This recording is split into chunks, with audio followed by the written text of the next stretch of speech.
Hello and welcome to SENsational, the special educational needs podcast brought to you by Witherslack Group. My name's Laura, I'm a senior occupational therapist for Group, and we have SEN schools all over the country and support almost 2,000 young people and their families every day. More importantly, I'm a mum of 2 children, one of whom is neurodivergent, and I'm here to host our monthly podcast where I'll be asking our special guests the questions that you and I want the answers to. Whether you're a parent, carer, grandparent or professional, our advice, guidance and practical strategies for you to try at home will enable you to empower your children and your young people. Our regular listeners might be able to tell we've had a bit of a makeover. So for those listening, you can now watch our episodes on YouTube. We really want you to be involved and have your questions answered. So please find us on Instagram and Facebook by searching Witherslack Group or submit your questions via email. A new episode of SENsational will be released on the first Monday of every month, and it'll be available on all podcast streaming services and YouTube. So sit back, relax and enjoy this episode. And if you like what you hear, hit like and subscribe.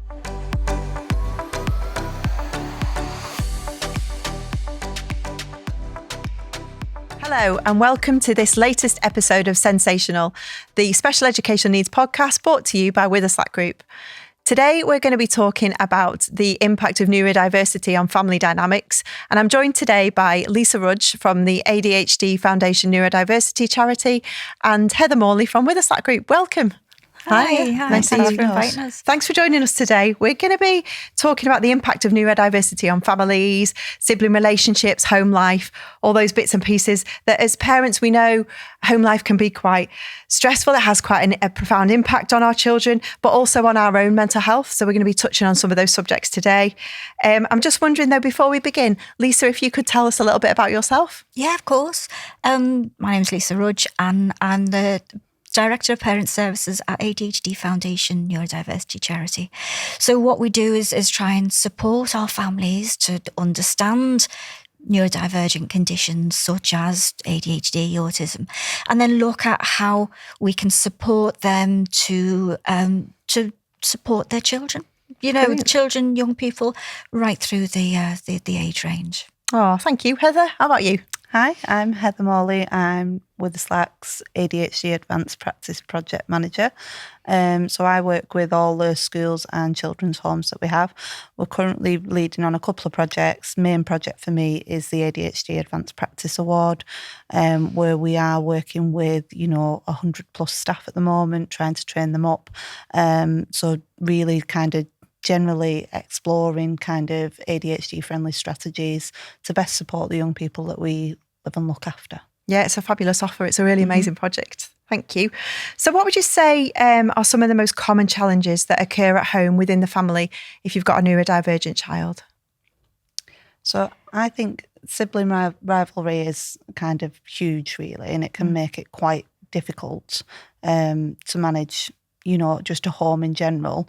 It kind of, it turns your world upside down at times, doesn't it? You kind of work day by day. It can be quite impossible to plan that kind of thing. I second that. In a family where we may have one neurodivergent child, or we might have a whole house full, that the sibling needs often vie for attention. So we may have some siblings who think, oh, it's so unfair, because I've got ADHD, I'm always getting the blame and they're the golden child. But actually for the non-ND child, they may have a similar viewpoint. Well, actually they get away with murder and, they get mum's attention all the time and I don't. So there is lots of rivalry with that. With our non-neurodivergent children as well, there's also is the pressure on me to be the good child or the one who achieves the grades or the one who doesn't give mum and dad any problems. So, there's lots going on there in our ND families, isn't there? Yeah. So, there's often squabbles and fallouts. Yeah. And I know that happens right across the board in all families. But when you add in neurodiversity in the mix, there's always a little bit extra. Yeah, absolutely. It can be quite challenging to manage everybody's needs. And then if you've got parental neurodiversity as well on top of that, that can make it really, really tricky to manage and navigate day on day. Yeah. Absolutely. You've absolutely just gone into my second question, because I was going to ask about the different needs of children and how the neurodiversity can impact on sibling dynamics. I don't know if there's anything more that you kind of wanted to add to that. I suppose, like we've just said, it's multifaceted. Yeah. Lots of it hinges around sense of fairness, sense of inclusion, sense of importance, and, just the confidence that you can be yourself. Really, if you think of some of the stereotypical scenes we might see across our ND families where the, sibling falling out and, you're the golden child and it's always my fault and all of those types of things. So managing that can be quite a challenge. And I wonder if you've got any advice about how to support those relationships and those healthy interactions within the family. So I think empathy and having empathy and understanding is a must. These children, it is very difficult for them to kind of monitor and manage that kind of situation alone, and they're very young and kind of having that understanding. So I think things like role play, kind of acting out scenes, giving children them tools to kind of manage them difficult situations in future. And it won't always work the first time round. That's something you've got to keep working on. And then there's things like strict boundaries and routines, having them in place. They're always really helpful, a helpful starting point. I think it's about, as a parent, being mindful of your own mental health and kind of taking time out for yourself after a really busy, tricky day, because it could be just the school run that takes it out of you completely. So it's about being mindful of, making sure that you're okay and then you can help them children. Thank you. That's really great advice. Thank you. I'd say something that really is important is open communication. Open, clear communication.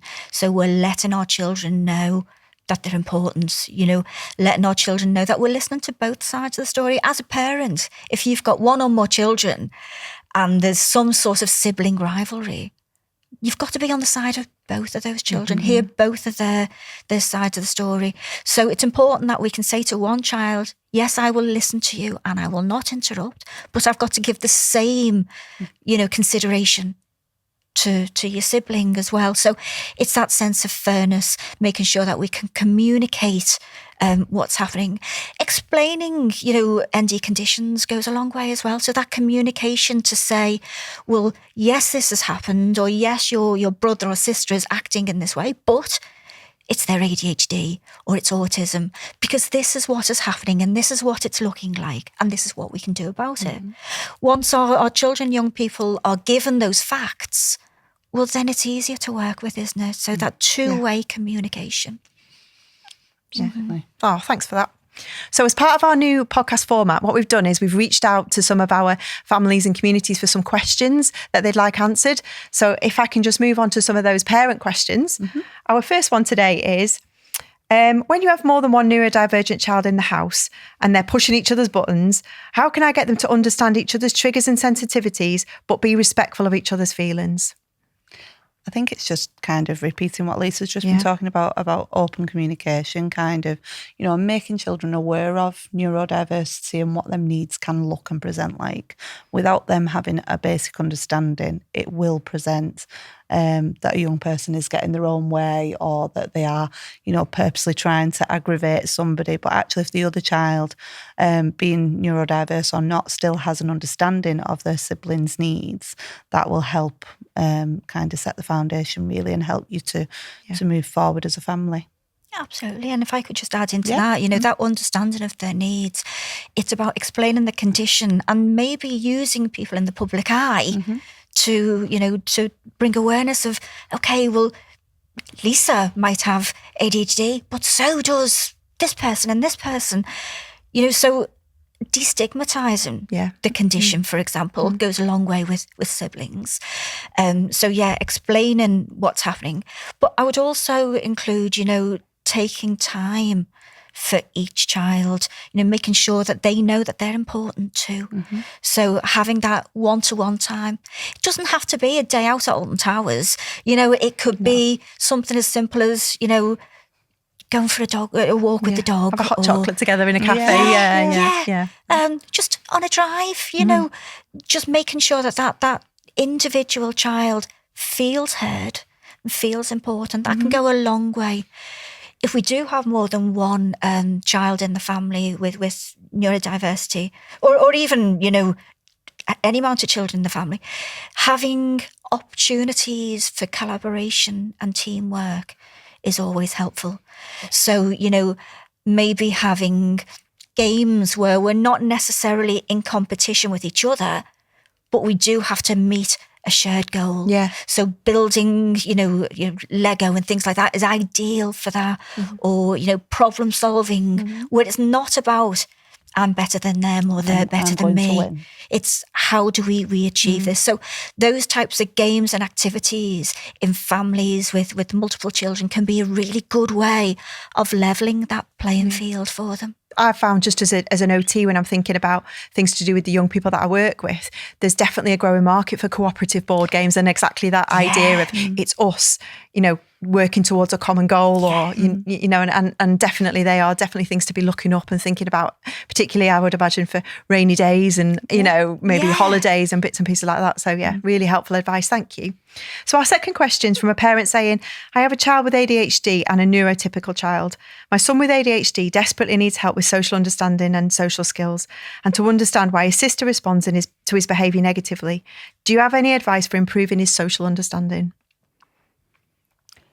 So in terms of his social understanding, I think it's kind of about role modelling to him as parents, what is socially acceptable. And that can be quite tricky. It's a skill that we learn over a period of time. But I would say that the best way to, is with that thing is to reward positive behaviours. And I think, having a real emphasis on thank you for waiting for me just for 1 minute. I really, really appreciate that. Making a big fuss and rewarding the young person's behaviour, that is seen as positive role modelling from a parent to a child, and then kind of really put them in the situation where they can then model that behaviour themselves. So hopefully then with a view to, strengthening that bond between brother and sister. That would be my advice. Oh, thank you. Yeah, and I'd back that up as well. That positive reinforcement is really, really important. How do our children know when they're doing good? Mm-hmm. They often know when they're doing something that we don't want them to do. Yeah. How do they know when they're doing something we do want them to do? So that positive reinforcement builds that self-worth, that self-confidence, that self-esteem. I'd also add into to that, if the child is struggling with social interactions, things like social stories, comic book stories, those types of things can help us, I suppose, practice in a safe environment what these interactions might look like.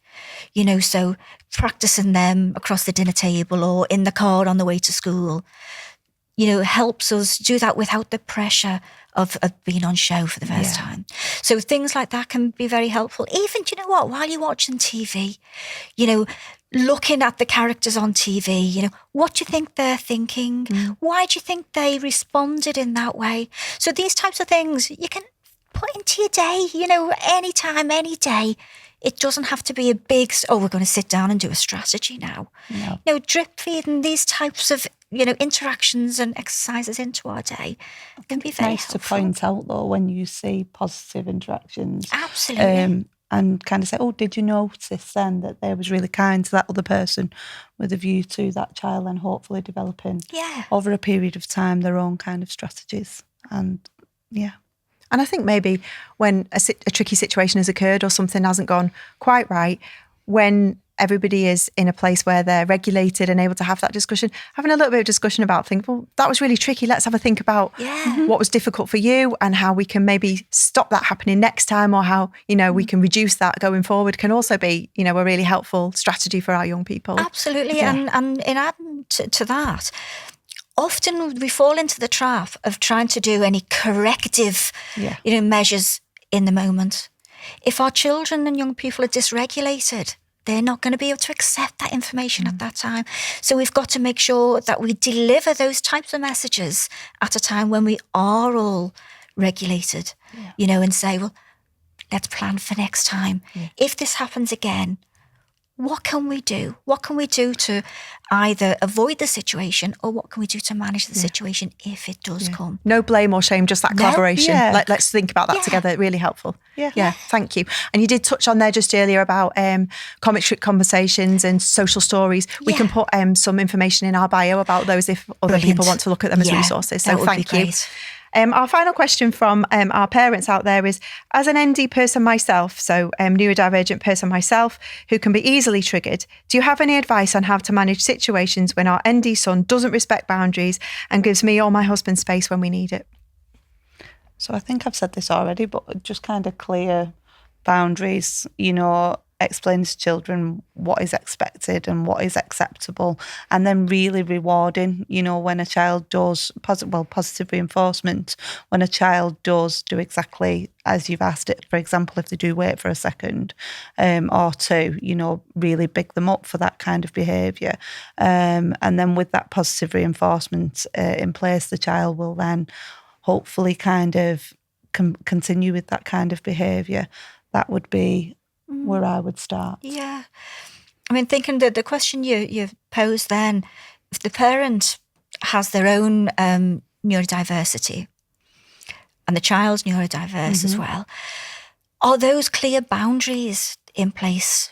Do each person in the family know what those boundaries look like?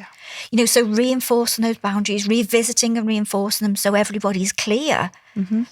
Because parent might think that they've communicated that over, but the child might have received that in a very different way. So making sure that everybody's clear on what those boundaries are. I would also suggest, if the child is crossing boundaries and not letting parent have time to themselves, offering choice can be really good. In terms of that positive reinforcement, it's reinforcing that actually you have some say in this. I'm not telling you to go away. I'm not telling you to do this. Here's our choices. I'd like to do this. You can possibly do this or this. Our children feel empowered with a sense of choice. So just giving two simple choices. While I'm cooking dinner, you can either go and play on your game or play football, and then we'll come back together, when dinner's ready. So, calmly explaining these choices. What we often find is when boundaries are crossed, this is when we get emotionally dysregulated. Yeah. Again, when we're emotionally dysregulated, we can't do these interactions, can we? So, if I'm busy and I'm like, oh, just leave me alone just for 5 minutes. Well, actually, that's going to escalate the situation. And I think we've all been at that point. Oh, absolutely. Yeah, we've all reached that point as parents. Sometimes you're just completely full. Yeah. But I think if you present with the choices and the young person knows then that they can come back and you will revisit it with them, they will feel listened to then. Yeah. And they are more likely to, comply and be compliant. And that's it, that choice. So, yeah, you might give them that choice in the moment. But at another time when everybody's regulated, what would be helpful? What are our house rules? Let's make them collaboratively. What do we do when I need to be in the shower? I need to wash my hair. I need some peace and quiet to do that. What do we do in those situations? So letting our children, young people, own that experience, make those decisions. It's collaborative then. We're more likely to stick to something that we feel that we've had a say in. Oh, thanks. That's really helpful. And I really hope that our listeners have found that really helpful answers to their questions. Thank you. So we're going to be moving on now to discussing strategies to support the whole family, because it might be parents listening today who were supporting their child, but also it might be relatives looking for ideas about how to support a child within their family. So it could be siblings or cousins or aunties listening today. So our next question is around how can families promote understanding and acceptance of both ADHD and autism in the wider family? Okay, the wider family, I'm saying this with love, but can be a hindrance or a help. So there's the both sides of the same coin. And thinking about my own experiences in my family, there'll be times when grandparents might say, "Oh, do you know what? Just let them, let them."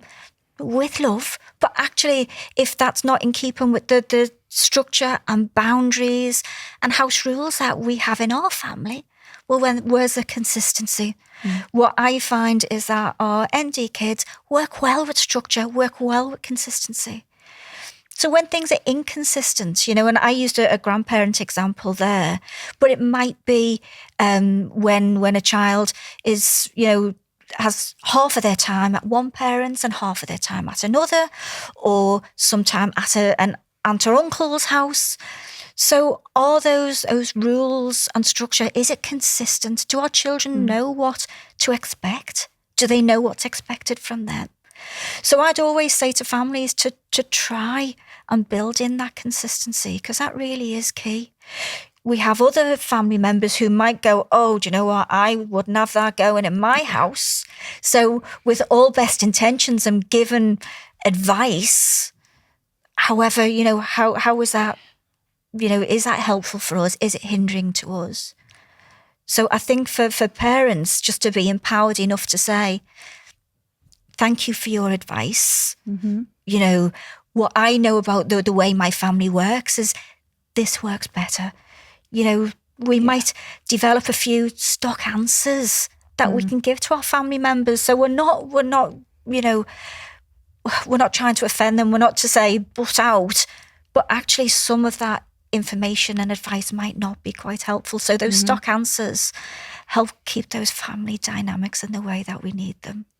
So I think from me, my experience supporting my neurodiverse daughter has been to kind of signpost my family members, aunties, uncles, grandmas, granddads, to get involved in webinars and get involved in any events that Witherslack do, the ADHD Foundation do, because I do think sometimes it can present as negative behaviour when actually, when my relatives have sat and watched the training videos or took part in podcasts or just even listened to somebody, they do look at the situation slightly differently. So I would say signposting relatives to as much information as possible really is a good starting point, just to get them involved in that community, in that wider community, speaking to other neurodiverse families. There's lots of events that go on up and down the country as well that parents and families can get involved in. That's really good advice, And there is a whole host of information out there, isn't there? And particularly information that's been written by the neurodivergent community themselves. Absolutely. So accessing that and getting those first-hand accounts, those stories about this is how it feels me and this is what worked for me, also can be super helpful as well, can't they? So absolutely. So educating our families on dispelling the myths. Absolutely. So I've got an aunt who did some of the training with the ADHD Foundation, and she come back to me and said, I really didn't know all of this, and she looks after my daughter quite regularly. And she said, I will do things differently now, and it's made such a big difference. So again, what we were saying before about that open communication, it works right across, doesn't it? Yeah, it does. Managing expectations is another thing, that with wider families, I'm going to give an example here, hypothetical, example, it's Christmas. Great Auntie Mabel comes. She only comes once a year. The child doesn't really know them. They come and expect a kiss and a hug. If our children have sensory sensitivities or, whatever that might be, invading their personal space with somebody they don't know and expected to give eye contact and a kiss and, physical touch. We expect things like this of our children all the time, don't we? So Great Auntie Mabel might expect to do that, but actually that will dysregulate our child. So how do we manage that? Great Auntie Mabel then goes and gives a present to our child and expects them to open it in front of them. How anxiety provoking is that? So for our wider family to know that these types of interactions that they might seem, every day, but actually can be really big deals to our children and young people. You've totally just there preempted my next question, because that's what we were going to talk about. We're going to think about how the needs of our neurodivergent young people can be it can make social events, it can make celebrations and special occasions feel a bit tricky. And I'm just wondering if you've any advice about how the wider family can help to make these celebrations still feel inclusive and make these family gatherings still feel celebratory and kind of happy for all, but including our neurodivergent children and young people. So just following on from Lisa, it's just kind of taking away them pressures as much as possible. So for example, if it is Christmas, I know my daughter really struggles with everybody watching her opening her presents. She would prefer to take them to a bedroom and open them in private, which is difficult for me as mum, because I obviously want to watch her open her presents. But if that's what we've got to do for Phoebe, that's what we've got to do. And it works really well. But I think taking away them demands, and social expectations, if that's what works in your household, that's absolutely fine. It doesn't mean everybody has to follow suit, but really kind of looking at how you can plan that around everybody. It's giving everybody, letting everybody be empowered by their own kind of standards as such. So if everybody else wants to open their gifts in the living room, that's absolutely fine. But for the neurodivergent child, they can go and do it in private. So taking away demands, but then lots of choices as well, Lisa. So offering them, would you like to sit with us, or would you like to do this in private? That really does help me at home. In addition to that, meal times as well. Christmas dinner.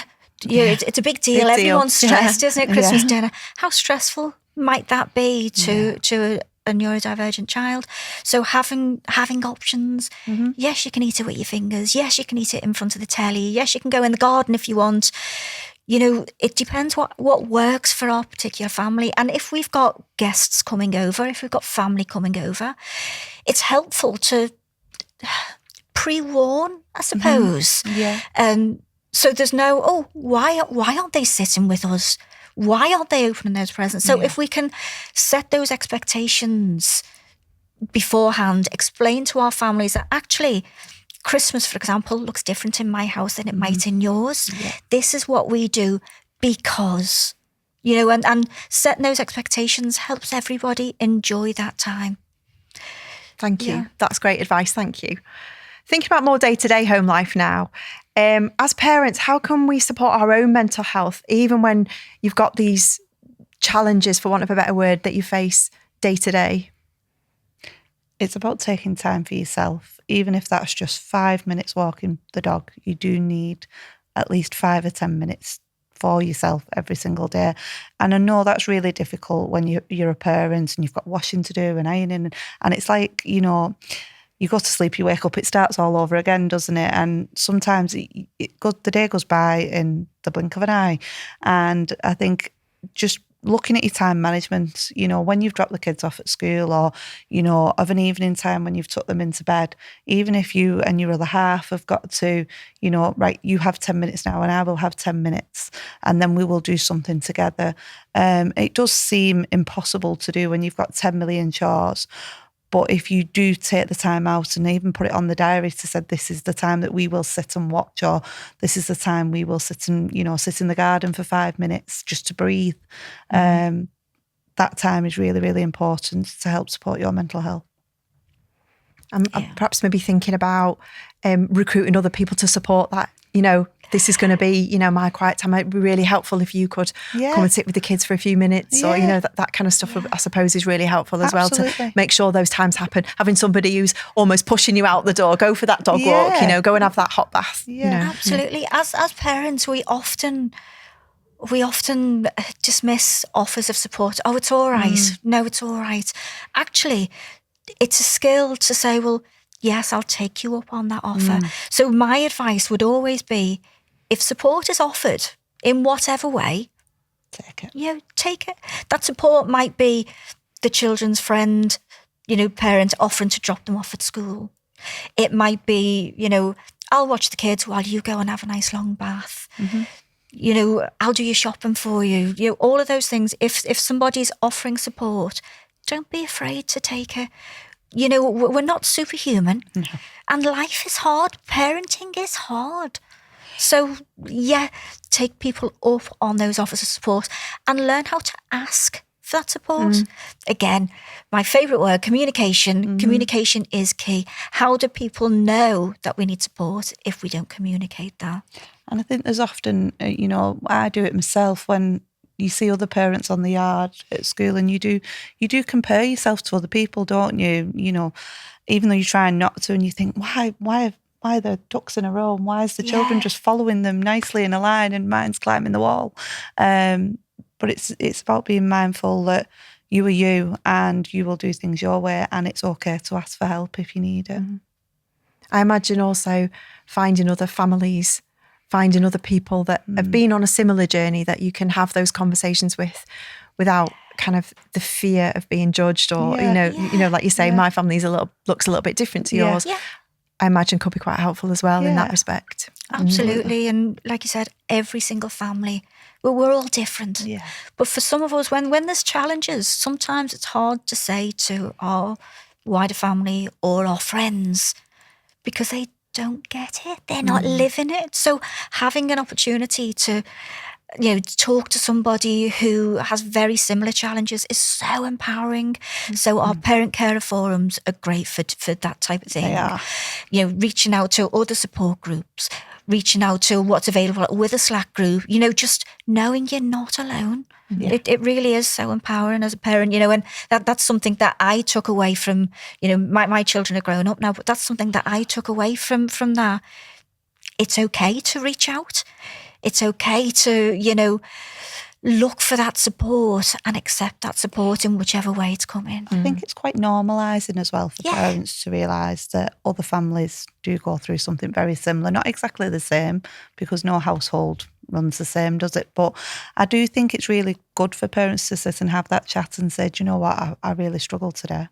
And, normalise that you really struggled today, and that's okay. And conversely, I suppose, have a space to celebrate the stuff that's happening as well. That's helpful, and that's needed as well for your mental health, isn't it? It is. Yeah, definitely. I was going to say, when we are talking to like other families or looking for that support, the word support, lots of people might think that means we need to fix. That's not the case at all. No. But it's so powerful just being able to tell our story and be heard. We're not expecting somebody to wave a magic wand and fix any challenge we have, but just feeling heard empowers us to be able to go, actually, I'm not on my own. They get it. Let's carry on with whatever else. Yeah. Oh, thank you. So just thinking about tools and strategies for our parents at home, can you think of anything that they can put in place to help to manage some of the behavioural challenges that we might see at home? So reward. I live by reward in my house. So, positive behaviour, you get treats at the end of the week. We use a lot of visual timetables as well to help with my daughter's anxiety. So I would say that, helping children to kind of understand that these are the expectations, these are the boundaries, these are the rules, the family rules, but then really rewarding, kind of going overboard when children do achieve that target. Children, young people often push back at boundaries. I don't want rules, I don't want boundaries. But actually, in reality, they do because it makes them feel safe. If they know what's expected of them and what they can expect in return, it makes them feel safe. So reinforcing those, in our family, this is what we do and this is what we don't do. So reinforcing those. And as Heather's just said, that positive reinforcement. When people hear the word rewards, often they think of materialistic things, pocket money or toys. That's not what we mean at all. No. Reward can be a high five, can be a hug, a smile, a well done, thank you. All of these, anything that boosts our child's self-worth, self-confidence, they're all rewards too. Heather said about, at the end of the week, we have a reward, we have a treat. That mightn't be, anything huge, tangible. That might be, you can choose what film we watch. You can choose what snack while we watch that film. which park do you want to go to today? Shall we play Uno or shall we play Monopoly? Or shall we just go and kick the ball in the garden? All of these types of things are reward and praise, and they're so motivating. Mm-hmm. Oh, do you know what? We've covered loads today, haven't we? We talked about loads of bits and pieces. And I just want to finish, if that's okay with you, with what we're going to be thinking about as words of wisdom. So any take-home messages or any bits of advice that you'd like to share with our listeners that kind of we maybe haven't touched on in the podcast today? I'd say, in terms of what we've been talking about today and sibling dynamics and all of that, we often see behaviour as a result. Okay. Behaviour to me is communication. So if we are seeing, dysregulation in our families, why is that? Let's look at the reasons behind that before going straight to consequence. Let's see what we can tweak. So some of the things that we've spoken about today can very much help once we know what the issue is. So my take-home message is look at what's happening and understand why it's happening, and we can address that. I think for me, it's kind of don't put too much pressure on yourself as a parent, because we do. Every single parent puts too much pressure on themselves. And, without comparing to individuals, you do sometimes feel guilty and think, why is my house running this way and everybody else seems to be calm? And it's about taking yourself away from that kind of mindset and, actually recognising everything that you do achieve in a day. And try and flip it round. Even though you might have not got through so many washes or got the ironing done that day, you have got the children to school. They did all arrive with the packed lunches in the uniforms. You got them picked up on time. Look at the things that you have achieved rather than the things that you didn't. I love that, Heather. That's absolutely. It's that's difficult. so important. It is difficult to do, but I think sometimes if we flip our thoughts round, it can kind of give you a boost then, and ultimately we want to make sure that parents' mental health is supported. Yeah. Oh, Lisa and Heather, thank you so much for joining us today. I really hope that you've enjoyed that podcast today from SENsational. If you have enjoyed what you've listened to today, please hit like and subscribe, and I hope that you'll join us again for another episode of SENsational soon. Thank you.